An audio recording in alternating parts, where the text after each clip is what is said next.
Looking back on it, I have this reaction of, well, of course, Ryan, what were you thinking? And if my 20-something-year-old self would have said that, I would have responded very straight face. And I would have said, well, my friend and I, we're going to do this until we have a few $1 million. $1 million each would be fine after taxes. And then we'll make investments and we'll compound it and we'll be multimillionaires. And that's a bit, I don't know why more people don't think about this. This is Love Your Work. On this show, we help you make it as a creative, find your unique voice, find the right mindset to succeed, and be the first to capitalize on new opportunities to make a living making your art. I'm David Kadavy. If you want to join us here on Love Your Work every Thursday, please hit subscribe on your podcast app. And if you want the very best of Love Your Work, if you want the gems I've discovered in my thousands of hours of research into history's greatest creators, all in a short weekly email, sign up for my Love Mondays newsletter. That's at kadavy.net/Mondays.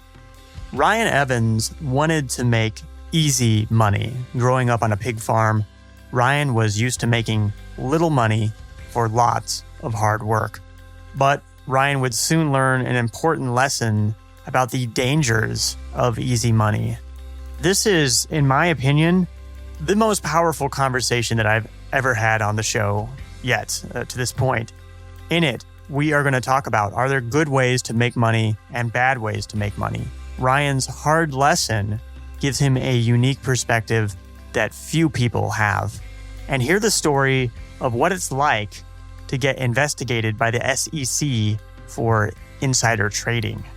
And what is it like to serve hard time for making easy money? If you've ever wondered what federal prison was like, Ryan is going to tell you. I had to cut a third of this conversation out in order to fit our production budget. We pay by the minute for editing, so there isn't room for the whole thing. Patreon supporters got access to the raw, uncut conversation, the full thing, weeks ago, delivered straight to their favorite podcast apps. If you support Love Your Work on Patreon, you will be able to hear the whole thing. You'll get other goodies in the process. Join at patreon.com/Kadavy. We would love to have your support. Again, that is patreon.com/Kadavy. Thank you so much. Here is Ryan Evans.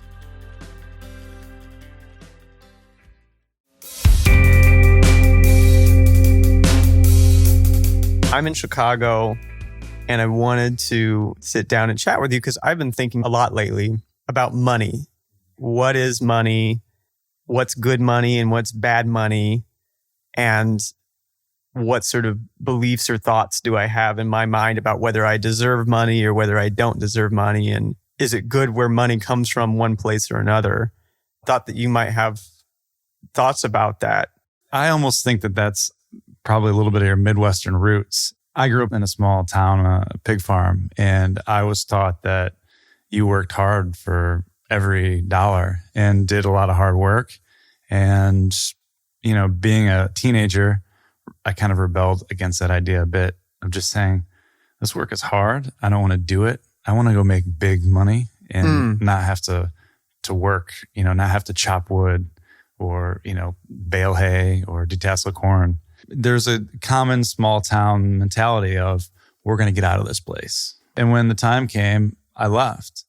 And a lot of my friends stayed back. But the reason that I left is because I just thought this is not a way to live. I don't want to literally use my body to make money. I don't want to work out in the cold or the heat and do manual labor to make money.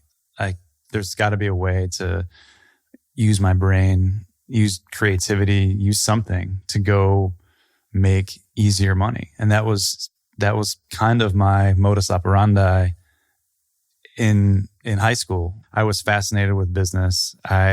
When the movie Wall Street came out, I was into it to a weird degree. I had a poster of Wall Street in my room as a kid. Yeah. I opened an investment account as early as I could. I think I was 14, and I went down to the local broker and threw $500 into the market. I was a big player. And so I was just into that. So it's the second that I got a glossy brochure from a school here in Chicago, DePaul, that had a picture of the trading floor and skyscrapers. That was it. It was immediate connection. That's where I'm going to be. I'm going to go to the big city and I'm going to do something in finance. I didn't even really know what that was, but What do you think, looking back on your attitude, what did money even mean to you? when you grow up in a simple environment, money has a very tangible meaning to you because there literally are things you can't have. So one of the stories that I remember being on a little league team, we were the Reds. And so I had a red outfit and I had red baseball cleats. And then we switched teams and I was the Mets. And we had all green uniform. But my parents said, you're not getting new cleats just because you're on a new team. So I had these ridiculous red shoes and this green baseball outfit. And you were embarrassed. I was embarrassed. And, you know, the only reason that I was embarrassed in my head was because we needed more money. And there's a lot of things like that. You know, my dad drove an old beat up, pickup truck. And, there's just a lot of memories that you have around those kind of things that make it emotional and tangible for you. Yeah.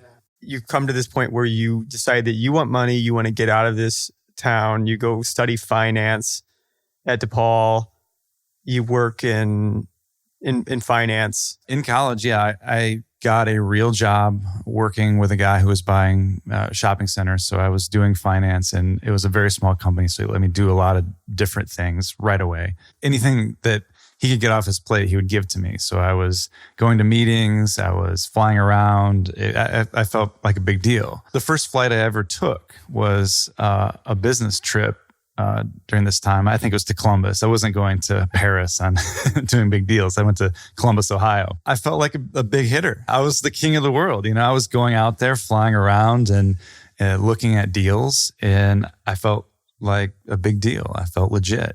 And at the same time, I was also doing trading. So I had a little bit of money, and I thought I was smart at the time, but this was kind of during the .com bubble. So I put some money in some internet stocks, and my little bonuses and scraping together had turned into what I considered a massive bankroll. I had, $20,000, $25,000, something like that in college. It really did seem easy at that time.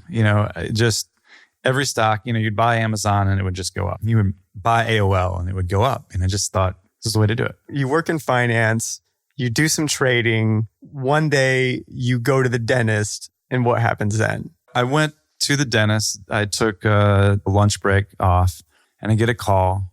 I said, is this Ryan Evans? I said, yeah.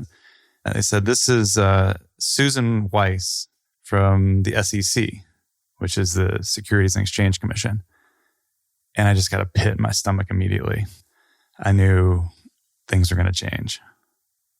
Susan had some questions about some trades that I'd made. So she launched right into asking me questions about a certain stock. Why did you buy this stock? I immediately realized that I should probably not be answering these questions. And so I said, why are you asking me these things? And she wouldn't tell me. So I said, I think I'm going to end the call. During college, I had met a good friend of mine, and he had gotten a job at a top investment bank. And at that investment bank, they worked on mergers and acquisitions.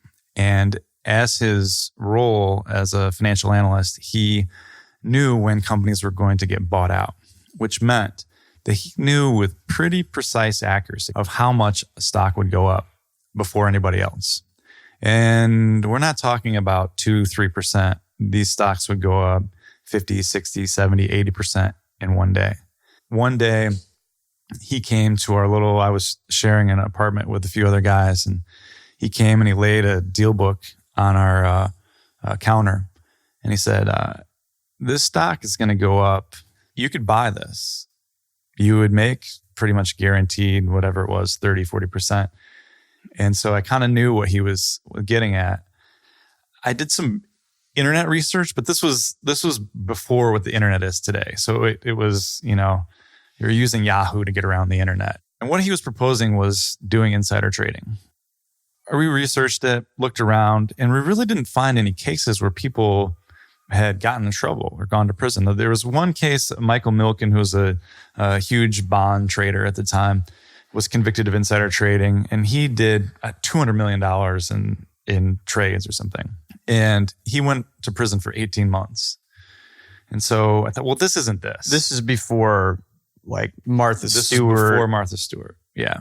You went to school for finance. Did they never say like this was a thing? There's a textbook that explained insider trading that we had found later that kind of said that there were very certain specific legal conditions that needed to be met. So for example, if you're in a cab and you overhear two people talking, that is inside information, but you are perfectly fine to trade on that. If some CEO, he's say drunk or something at a party and tells you something's going to happen, and you don't work for the company or have any connection to the company, you can trade on that.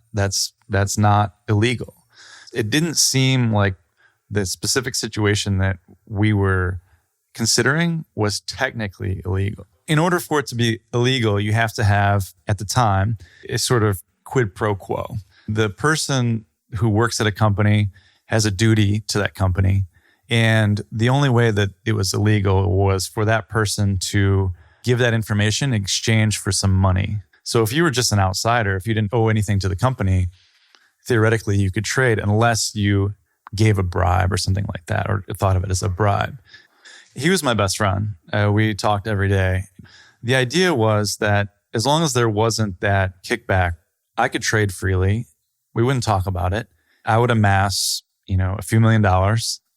Then a few years later, we would enter into some business deal and he would be a business partner. And that was kind of the idea at the time. So that would explain the pit that you felt in your stomach when the SEC called. That's right. They were seriously disrupting our retirement plans. And I raced back to work and I talked to my boss at the time and I said, listen, I don't want to talk about it, but I need you to give me a name of a lawyer that I can trust. And he said, what? He was prying from me. What's wrong? What did you do? What's happening?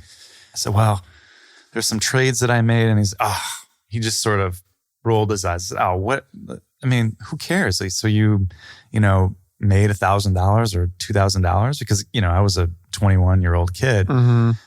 I said, no, I mean, I've made $300,000. And he just about fell out of his chair and he said, oh, he got me an attorney.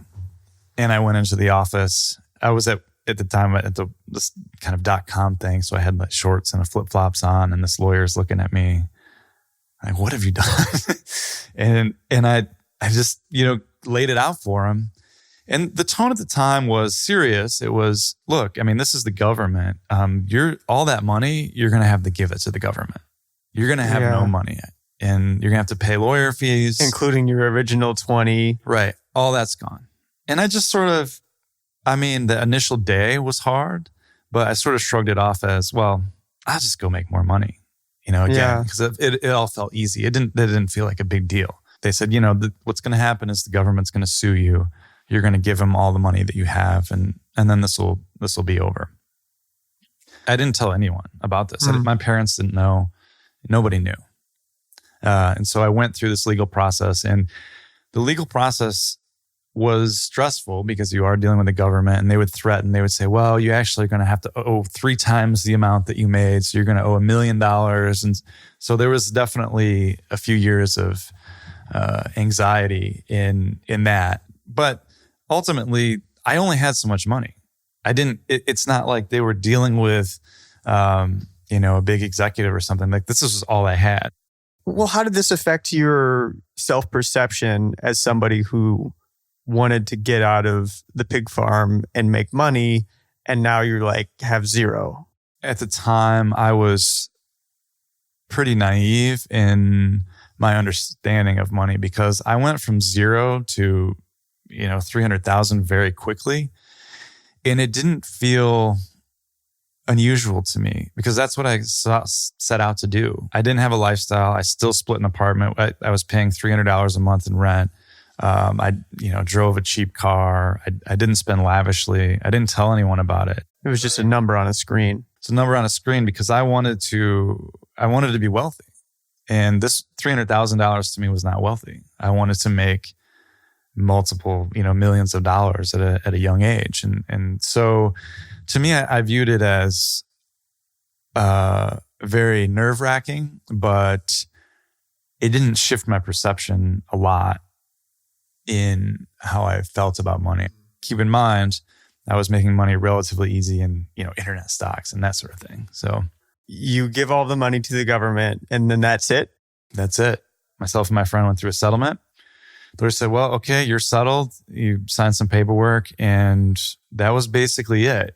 There was no real mark on my record or anything like that. I hadn't been convicted of anything. It was a civil matter, and it was over. And what did that feel like to have that be over? Very good. There was an outside chance that something would happen. There was like a long shot possibility that, hey, this isn't going to happen, but it's possible that they could go after you criminally. You're a 21-year-old kid. You don't have any money. You're not really a big deal to them. I had a different job at the time in finance.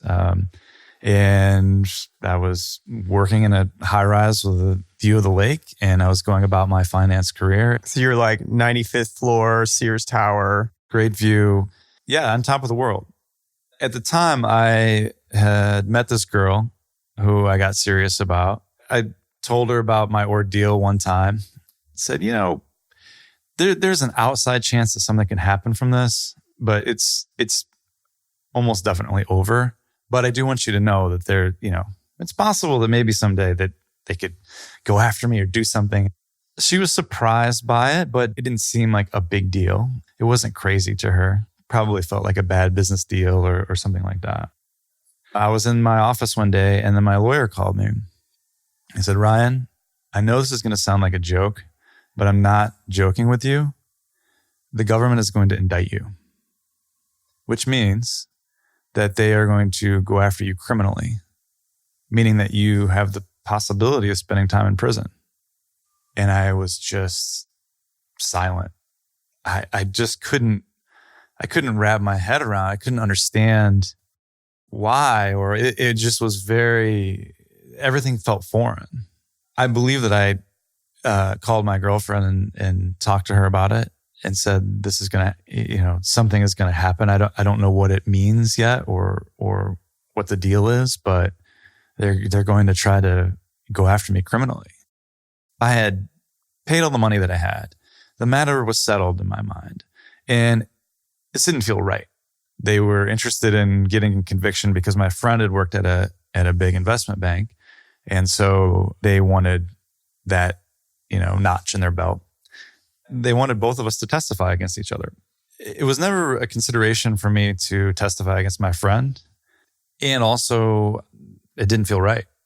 And so I wanted to fight them.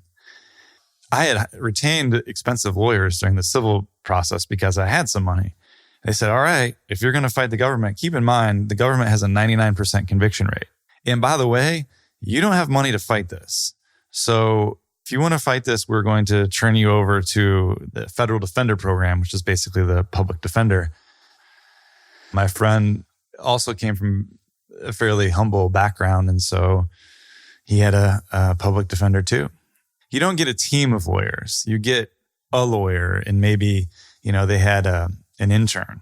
And so, we read a lot of legal briefs. We wrote some of the legal briefs and gave it to our attorneys. And I don't want to mischaracterize this. The attorneys were very capable. They were very intelligent, but just didn't have resources. We were doing everything we can. We were bringing back boxes to the apartment and just reading up on everything we can, researching LexisNexis and trying to understand the case law and putting on a defense. During that time, my girlfriend was there. We were just going through the process. And the first time that my parents and her parents met was in that federal courtroom. So that was a very emotional moment. That's not the time that you want to connect with what you think is going to be maybe your in-laws in federal court. Before all this had happened, I had to call my dad and tell him what was going to happen. My dad had raised me with a good work ethic and with good values. And frankly, he said he was disappointed. And, that hurt. That hurt a lot. Then I had to call my girlfriend's parents. It was one of the most nerve-wracking things I've ever had to do. Because I definitely loved this girl. I had gotten to know her parents and I had a ton of respect for them. I said, hey, I have something to tell you. I think that they thought maybe that I was sick or maybe something like that. They didn't react how I had feared. They didn't say, you're a bad person or we just can't support you in this or we can't have our daughter date you or any of these fears. They didn't do any of that. They were pretty supportive. They were pretty reassured me that I was a good person. That was a little bit of comfort in that moment. I also had to tell the place that I worked that this was going to happen. They were also very supportive. They said, look, you can stay on as a consultant. So you can still do your job. I was terminated, but I showed up the next day in the same office and worked just like I had and went through this process because it was going on for months. And then we started the trial, which was about a week and a half. And so you go through this trial. And what's strange about the trial is that we didn't really have a defense. There was never any communication. There was never an email. We never told anyone. There was never any real evidence that the information came from my friend to me, other than the fact that we were best friends, which meant we talked all the time. And so there was just an inference. Well, he had to have gotten this information from this guy. And our defense was sort of, well, prove it. So you think like if you would have taken the stand, then maybe you would have been like, yeah, this happened and I'm sorry, or how would that have gone? I don't know exactly. My position, I think, probably would have come off as a normal thing of saying, yeah, I invest in stocks and my friend gave me this information. And that technically that's not illegal, just as if you know that a Starbucks is going in on the corner and you buy a piece of land next to it. There's nothing necessarily illegal about that. My attorney said, you are not getting on the stand because potentially you could lie or say something that's not true and get in more trouble, than it's worth. So you just don't say anything. They have to prove beyond a reasonable doubt that this happened. We don't think that they have the evidence. So we just sort of went out there, didn't really call out of witnesses, didn't really say anything, and just said, well, okay. Their burden of proof. Right. Yeah. And at the end of the trial, the verdict came back. Jurors all filed in. My family's there. My girlfriend's family's there. Everyone's there. And it took them a while to deliberate. And they came back and they read my friend's verdict first. Count one, this, count two, that. And his verdict came back not guilty. One of the 1%. He was not guilty. Once that came back, he was done. They can't retry him. It's over. They go to read my accounts. All your senses in that moment are heightened. It's like you can smell things. You can hear rustling of paper. You can hear people shuffling around. First one of conspiracy, of conspiring with my friend, not guilty. I'm done on that. I think, that's it. And other counts, hung jury. I couldn't come to a decision on the other counts. So you don't go to jail? No. I'm sitting there. I noticed that there were bailiffs there and they had these like chains and they were like these long like shackle things and they were like clinking. And I just thought, holy cow, that's how close I was to actually being in prison. They kind of walked off and I just left the courtroom and attorneys are feeling good. They said, well, look, your friend's not guilty on all counts. They're not guilty of conspiracy. So there's a bunch of legalese here, but they basically, look, the government would be insane to retry you. So I could not be retried in conspiracy. My friend could not be retried in any counts, but the remainder of counts were hung. And so the range of your counts include insider trading which involves you getting information from somebody, which is conspiracy, isn't it? Right. You're basically right. It was sort of thought, well, look, you're done. Well, this is it. They can't. Yes, they're hung. They theoretically could retry you on these counts. But how could they? How often does that happen? I mean, I don't know that this has ever happened in this insider trading arena. And then not too long later, they said, Ryan, the government is going to retry you. They're going to take another crack at it. So I had to go to trial again. This time my friend was not there. One thing that changed, though, was that the judge tweaked the interpretation of the law in the second trial. Everyone has this idea of the law of being this elaborate, airtight if-then statements. And it really is not in all cases. That's why we have judges, right? Right. This judge said, no, you don't have to find that there was evidence of a kickback or something. You know, they couldn't allege a conspiracy because that was gone. So government made us almost the same case, but we were not allowed to say, hey, look, this other guy was found not guilty. We were not allowed to say, Ryan was found not guilty of conspiracy. None of that was on the table. This whole thing that I just said about it being predicated on there being a conspiracy was irrelevant. Right. And I'm feeling probably about the same. I was still nervous, but I thought, you know what? This is a weird situation. And my attorney, who was very eloquent, very good, we were just kind of talking before the trial. I said, yeah, you know, the thing is about these second trials, it's like putting on a wet bathing suit. And I remember him going up there and giving a closing argument. And it just didn't have, for whatever reason, maybe he was having an off day or he had already gone through it before. He just didn't have the same passion or whatever. And it just felt a little different this time. After he sat down, I remember thinking, man, I really wish I could get up there now because that didn't really do it for me. We go to court the next day. There were no bailiffs there this time. Judge called the jurors in again. And this time I was guilty on all counts. So what's that moment like when those words hit your ear? I was deflated emotionally. All this fight and vigor and anxiety. I mean, this had played out, you know, from start to this time. I mean, maybe 5 years. I mean, it had been going on. You're 26. Yeah, something like that. Yeah. I was ready for this to be over. And instead, the hard part was just starting. And I felt it's sort of like in a river. You're just floating and not swimming, like just waiting for the next thing to happen. You're going to go to jail. Yeah, I was probably going to go to jail. I went back to my employer. I was, you know, working in the Sears Tower still. I said, Ryan, we're sorry, but we can't keep you. I said, I know. I had no money. And my girlfriend said, well, my friend's dad owns this heavy equipment distributor in the suburbs. You can go work there while you wait for sentencing, because none of this stuff happens quickly. So sentencing was in, you know, say another few months.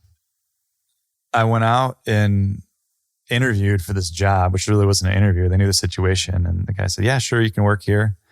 And they gave me, you know, a uniform with my name on it. And I was, you know, literally like the next week or whatever out in this warehouse, picking parts, working with these guys. Everybody's got grease in their arms. And from I don't want to use my body to make money to easy money back to using your body to make money. Right. Oddly, I was comfortable there. I had had jobs like that and I knew the environment and I could joke with guys. So in a weird way, it was a little bit fun again because you can play pranks on each other. You can, you know, do these things. I fit in fairly well.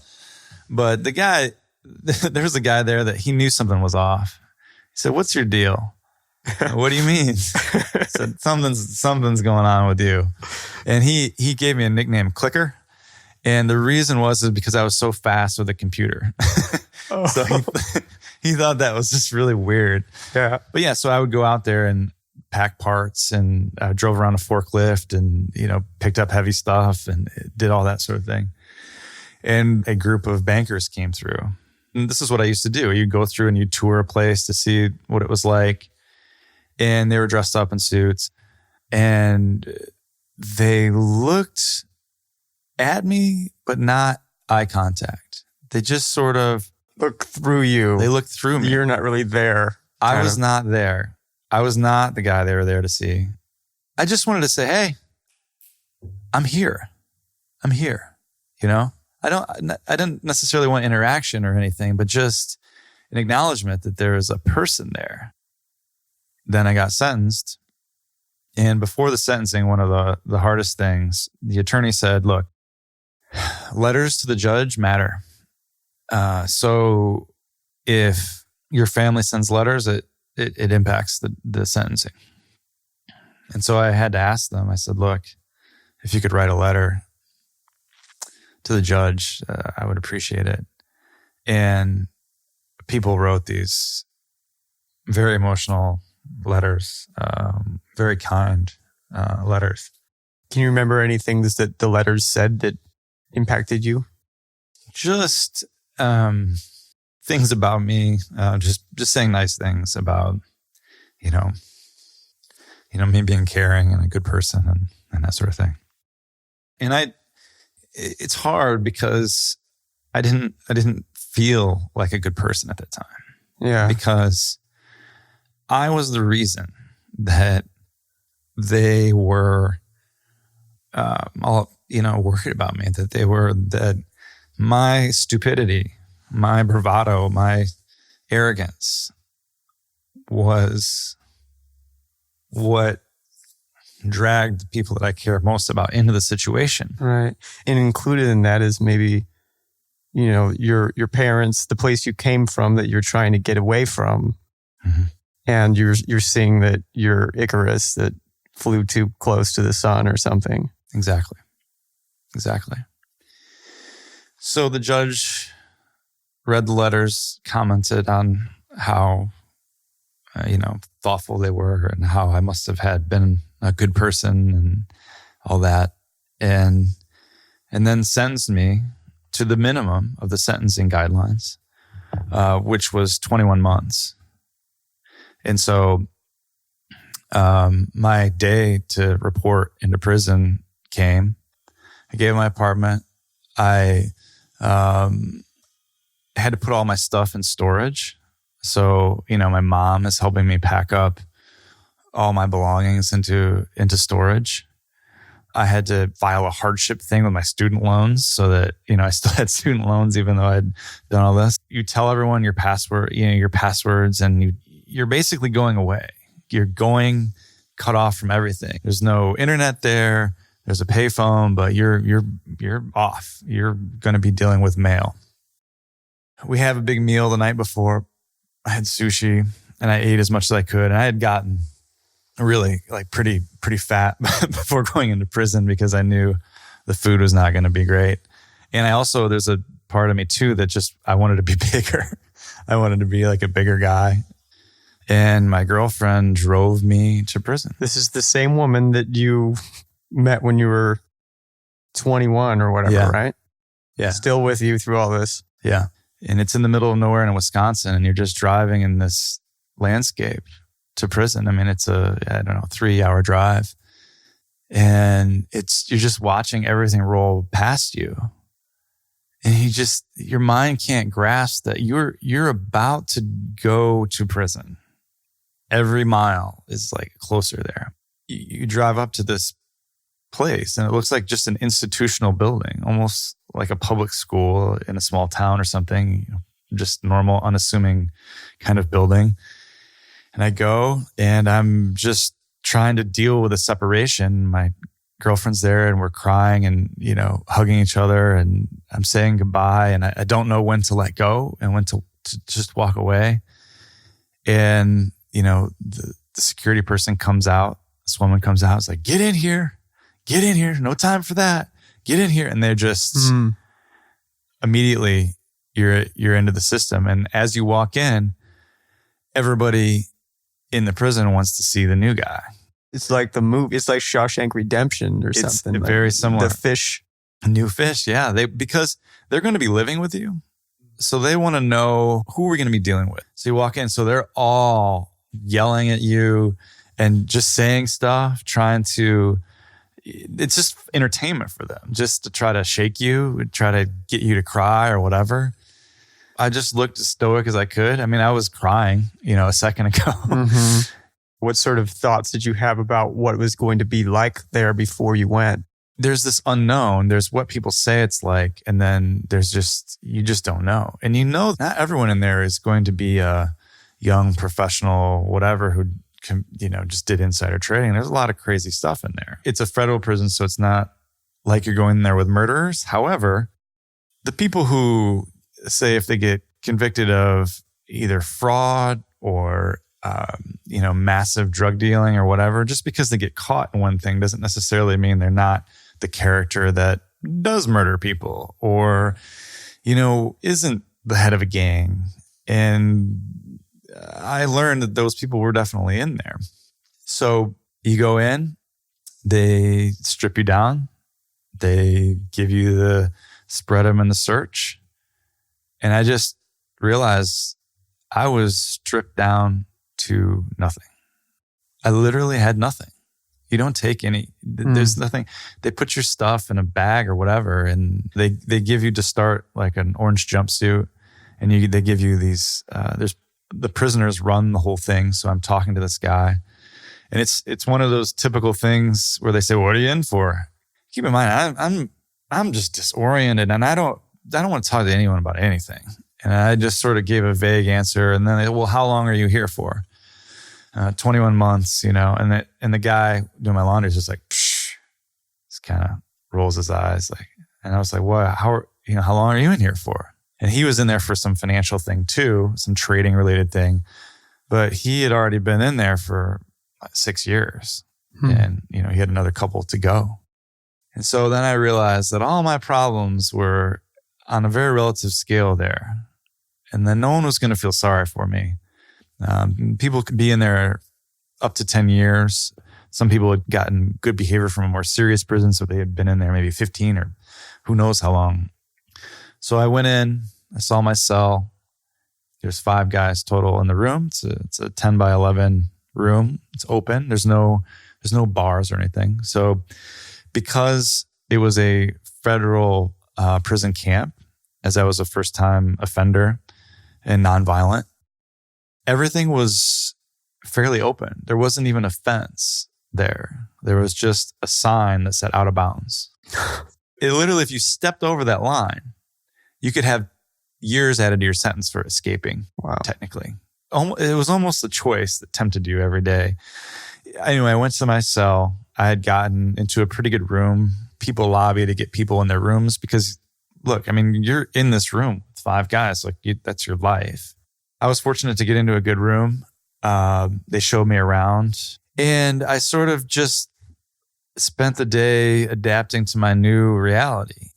Becoming familiar with what you're dealing with gives you a little bit of comfort. That unknown you've been staring down for months is hard. And then once you realize, I'm like, okay, I think I can do this. They took me to dinner, so I got to the cafeteria. And the cafeteria is, every little new situation is like a new unknown. Everyone's checking you out. They're feeling you out. They're testing you. I didn't really get a sense of there was any kind of violent threat necessarily, because any violence and those guys go to the real prison, which you can see from this place. And the real prison is just over the hill, and it has barbed wire fence, and it has the towers with the guards and the guns. And so relatively speaking, you have it very good here. You have freedom. You can go outside and walk around. And down there, you don't have that freedom. It's controlled movement. You're in there with scary people who've done definitely bad things. And so no one wants to go there. So as much sort of intimidation that they could do, I sort of learned that physical violence wasn't really going to be an issue there. At the same time, you didn't want to set anyone off because they had a logical incentive to stay in line, but you didn't know what their emotional disposition was. I went to dinner and I thought, okay, there's a grilled cheese. How bad could this be? I bit into this grilled cheese, but I just had this face of disgust. I'm like, oh. And this guy, he's an Italian lawyer. He just starts laughing. He just thought it was so funny. He said, "What's wrong?" I said, "This is just the worst grilled cheese I've ever had." And he just thought it was hysterical. The food there was horrible. I didn't have a piece of fruit the entire time that didn't have a bruise on it. They had cans of pudding that were dented because they had fallen off a truck somewhere. They had McRibs when McDonald's hadn't had McRibs in years. And they didn't quite taste the same. They were much more just, almost like McRib jerky or something. But I went through the first meal. I kind of got acclimated. And then I started dealing with my new reality, forming my new routine, figuring out, trying to call home. You got 300 minutes a month to call, however you spent that. So I was pretty careful with my time. The most bizarre thing is that you have 100% of expectations lifted from you. No one expects you to accomplish anything there. No one expects you to do anything there. You don't have to go to events you don't want to go to. You don't have to talk to people. You don't have any responsibility whatsoever. Your main job there is to what they call do your time. It's just to get through your day without losing your mind. And that is exceedingly difficult. It's terrible. It's torture. But the flip side of it is that you really don't have any expectations on you. Any moment that we're sitting here, we're judging the opportunity cost of like, man, what else could I be doing or accomplishing or, whatever. And that's completely There's absent none of from that. there. Yeah. If you're having a horrible day, if you're in a bad mood for a month, people think, well, yeah, you're in prison. Has that affected your sense of time or FOMO, et cetera, in any lasting way? The thing is, you're in suspended animation there. But the second you get out, you want to do things. You want to accomplish things. You want to see people. It comes back to you instantly. It's just this bizarre temporary thing that is there. So within those confines, you kind of can do whatever you want. I developed a routine.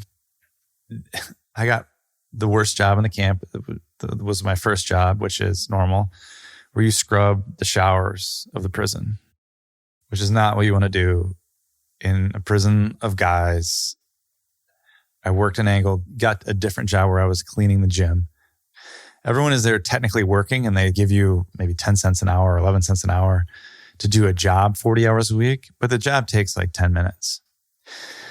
Because they have one prison guard and a few hundred guys there, there's this loose semblance of order, but there's not control. One guard can't go around and tell everyone what to do. So it's just sort of this ecosystem. As long as everyone kind of keeps things clean, then there's no problems and everyone goes about their business. So I would go in, do my job for 10 minutes.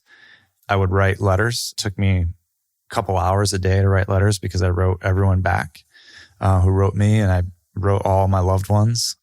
I learned a little Spanish in there, and I worked out a lot. When I got there, like I said, I'd gotten pretty fat, and so I just started walking the track. This track was, I don't know, it's maybe a third of a mile. I spent literally hours at first just walking the track. It felt like time was going forward when I was walking, and I was doing something beyond staying in contact with my family, reading, learning Spanish. Losing weight was a quantifiable thing that I could accomplish, that I could do. After a while, you just have so much time. I eventually got up to running so much that I ran my first marathon in prison, just around the track.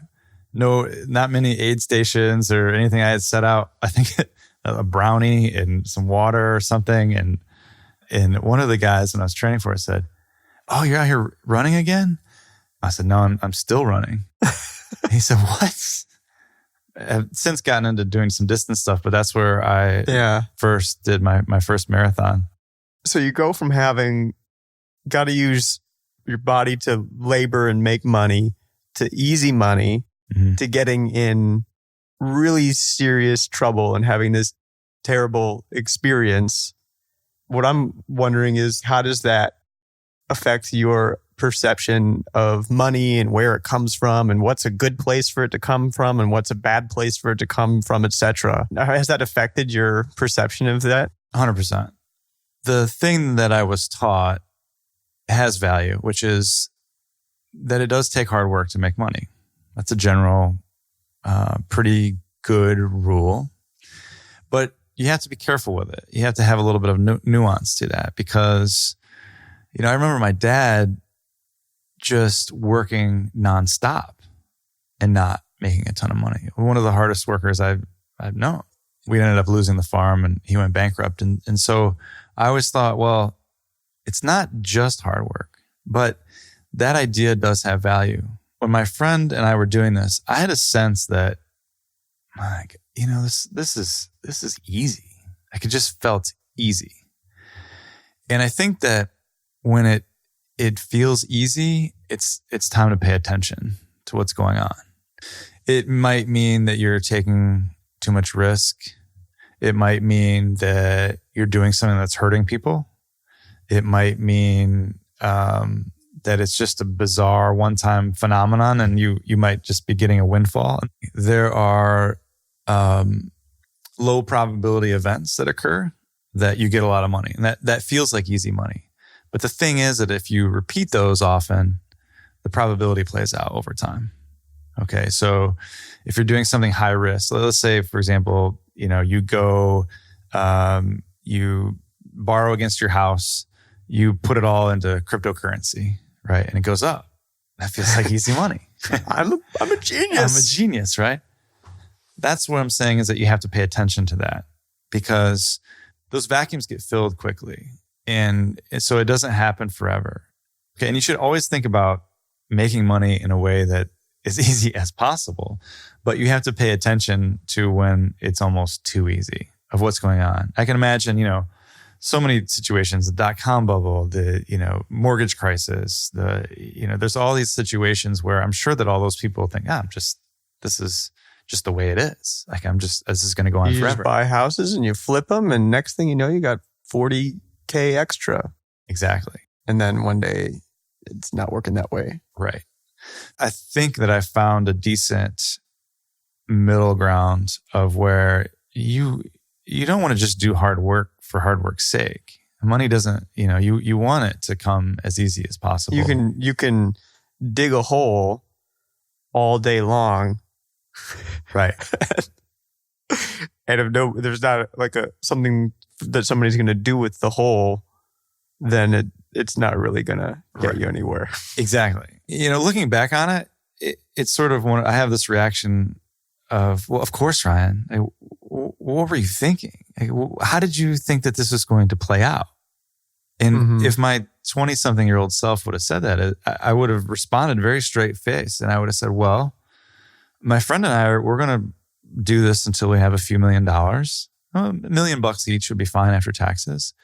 And then we'll make investments and we'll compound it and we'll be multimillionaires. And that's just not a bit. I don't know why more people don't think about this. And now looking back on that, I realize how silly that was.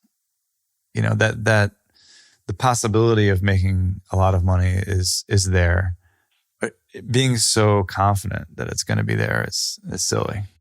So when you were talking about these events that seem like easy money that are just improbable things that happen, I guess like a black swan is sort of what you would call it. Is there any way that you go about your life and your career now with those phenomena in mind? Yeah, I've thought about this a lot. So I have a friend and his brother is very eccentric. He's done a few business ventures, but he's one of those people that are just always early. And I'm not talking, so you and I are probably on the earlier adopter. We're into tech stuff, we're into new stuff, we're into things. I'm definitely not, there's the innovator and then early adopter. I'm definitely not innovator. Like if it's new, I'm going to wait. I'm always like the second version of the phone that comes out. Or whatever. This guy is, he had Google Glass, when it was a thing. He had a segue. Yeah, exactly. He's just an eccentric guy. And so he had been first to a few different things. When Google came out, he was making money on Google AdWords arbitrage before people knew it was a thing. Even before that, he was into domains before people knew what domains were. And he recently was in cryptocurrency, and he made a bunch of money in cryptocurrency. So if you looked at just those examples, that guy has had easy money. The thing about those folks is that most of the things that they try don't work at all. And so over time, his income sort of averages out a little bit. And entrepreneurship is a little bit like that, where you might not make as much money for a while, and then you get a big, something big happens, you get a sale and that sort of thing. But I sort of feel like the market is this regulating thing that evens out those opportunities, and you can just be on the spectrum. So you can be way out there and take those flyers. As long as you can survive to the next 5-year black swan, then it's great. And you can withstand the volatility. Right. And then there's some people who just want to work in a job in a very stable industry and collect that dividend every 2 weeks. That paycheck of just, this industry's not going anywhere. It's stable. And I sort of think that it's the way that you make money is just more on your propensity for those events, for those things. But what about the question of what am I contributing to deserve this money? Mm-hmm. Just as an example, I remember working in the Silicon Valley, and easy money. It's like, all of a sudden, like I'm getting paid. Like, good thing I programmed a computer and learned how to design stuff. Look, I'm getting paid all this money. But then I remember just like looking down at my paycheck and being like, man, that's a lot of money. And then I'd think back to what did I do over the last couple of weeks? And I'd be like, yeah, I wrote some code there. And I'm just like, I don't think I earned this money. And it just came back to, oh, there's some rich guy that gave some money to the company that I work for. And now I'm spaghetti being thrown against a wall. And is it going to stick or not? And if you're okay with that, that's fine. But it didn't sit right with me. It doesn't sit right with me either. As this whole process, by the time the whole thing was done, by the time I had got off of probation and all that, I was 30. So part of it is I had just aged. There's something about not having money that just allows you to separate it from yourself because you don't have it. And so you just say, okay, well, there's money there, but even if it's not there, I'll still survive. I'll still be okay. And so maybe it's not quite the driving force for me. One thing that I took from that is that even though I was there, I'd lost everything and I was in this bad position, I still found myself feeling very grateful because I had the people who cared about me, because I had, I was just blessed with all these different things. I had a skill set. I had something to come home to. I had people who cared about me. And that elevated that a lot in importance.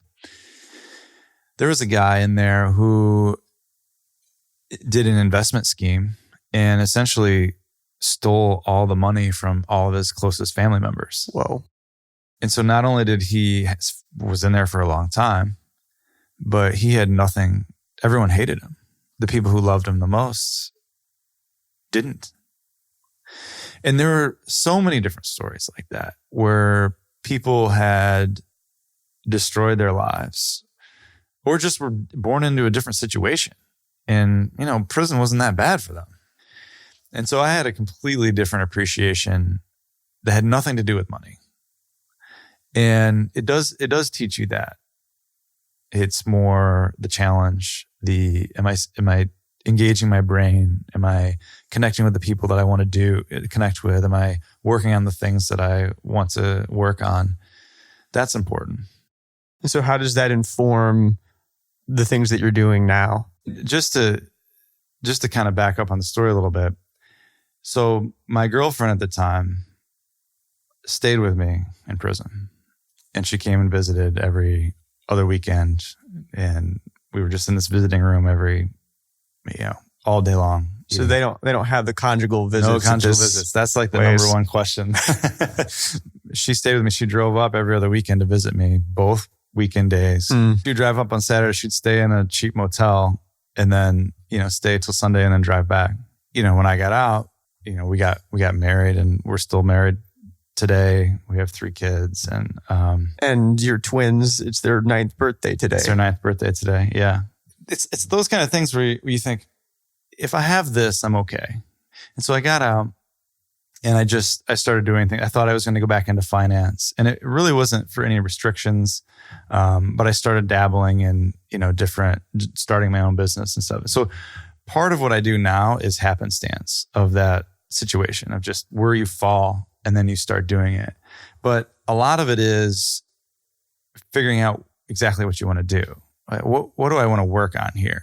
What is it that's interesting to me? Not just what can make me the most money right now, but what is challenging. And it doesn't have to be, I think when people have a misconception that has to be about painting or something, or you have to raise chickens, or I don't know what people have these weird romantic notions of what doing meaningful work is. And it doesn't have to be that. I have analytics software, which does not sound romantic but I like it. I like technology. I like software. I like that piece of it. So it is, a choice of what you want to work on. And there's a million different things you could do. It has changed me a lot in coming back to gratitude a lot. And in any given day, everybody has this weird thing that's going on. And you think, what am I doing? What is wrong with my life here? And I literally have this saying now that, look, whatever's going on, if I'm not in prison or if no one's sick, I'm okay. I don't think that everyone has experienced that. I think the people who've gone through things, if they've been sick or a loved one's been sick, you feel that. Or, prison can do that. There's a lot of different situations that can do that. But when you go through that and you really get down to the core essence of what to be grateful for, you can always come back to that. And look, when I got out, I was so excited to eat food, and I thought, my life is going to be great, and I'm never going to care if someone cuts me off in traffic. And that lasts about a week. It does feel good for a while. And then you're back to normal frustrations. So you think, wait, so I thought I was just going to be peaceful Buddha for the rest of my life. No, but that doesn't mean that there's not a fundamental thing that has shifted in me. There definitely is. And it's that gratitude of, we were talking earlier about the Costa Rica. We had a flight delay. And so I was there with my family. Everyone was worried that we were going to have to sleep in the airport. And I just thought, I've been in worse places for longer periods of time. I really think, hey, if I had to sleep on the airport, it'll make a good story, and there's food here. It won't be a comfortable night, but we'll get up the next morning. It's been worse. Yeah. I've been through worse. Right. That's the lasting lesson for me. Yeah. Well, that was a fantastic recounting of this experience that we've talked about before, and I learned all sorts of new things from it, and it's just been amazing. Thank you for sharing. Yeah. Well, thank you for your questions. You asked good questions, and it was you have a thoughtful perspective on it. Ryan Evans, I mean, this isn't a marketing thing, but where can they get more of you? Yes. I am still on Twitter. So they didn't take that right away from me. No. No. So I'm at Ryan Evans is my Twitter handle. The name of our company is Tend. So if you want to email me, my email is just ryan@tend.io. Awesome. Thanks again so much. Thanks, David.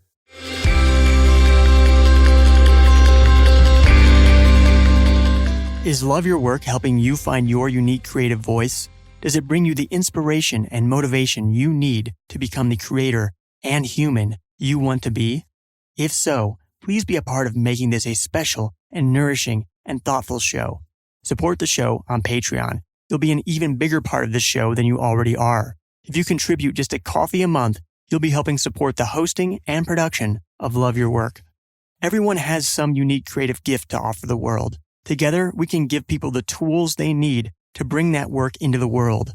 The world will be better off for it. Visit our Patreon page at patreon.com/Kadavy. This is a different kind of model for supporting the work that you love. The choice is yours. Vote with your dollars, put your money where your mind is, and keep Love Your Work going. Visit our Patreon page at patreon.com/Kadavy. As a thank you, you'll get early access, bonus content, and a discount on Love Your Work merchandise. Learn more at patreon.com/Kadavy. That's patreon.com/KA, D as in David, A, V as in Victor, Y. And if you can't support the show financially, and you've listened to at least 3 episodes, can you do me a favor? Write a review on Apple Podcasts. You can consider it your donation to help support the show.